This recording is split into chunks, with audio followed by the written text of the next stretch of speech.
আসসালামু আলাইকুম। খেলার খবর ক্রিকেট নিয়ে আমি কিছু টুকিটাকি কথা বলতে আসছি আপনাদের সামনে। আপনারা পারলে কেউ লাইক কমেন্ট করে জানাবেন যে আমার এই মন্তব্য ঠিক আছে কিনা।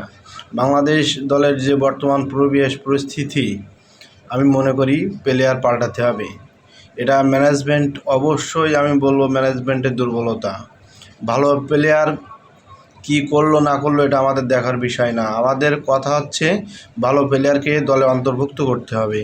তা না হলে এই আয়ারল্যান্ডের কাছে যদি বাংলাদেশ ধরাশায়ী হয় সামনে টি-20 বিশ্বকাপ, তাহলে বাংলাদেশের পরিস্থিতি কী হবে। এখন আমরা কি খেলা দেখব কি দেখব না, এটা ম্যানেজমেন্ট নির্ভর করবে, ম্যানেজমেন্টের উপর। যাই হোক, আমাদের কথা ম্যানেজমেন্টের যদি ভালো লাগে তাহলে অবশ্যই প্লেয়ার চেঞ্জ করবে, কারণ ভালো প্লেয়ারের কদর করতে হবে। এই এখন পর্যন্ত আয়ারল্যান্ডের সঙ্গে বাংলাদেশ সংগ্রহ 4 উইকেটে 59 রান 10 ওভার শেষে, যেখানে টার্গেট আছে 182 রানের। এই অবস্থায় যদি বাংলাদেশের এই পরিস্থিতি হয়, তাহলে সামনে টি-20 বিশ্বকাপে আমার মনে হয় ভরাডুবি ছাড়া কিছুই হবে না। সকলে ভালো থাকবেন, সকলের সুস্বাস্থ্য এবং দীর্ঘায়ু কামনা করছি।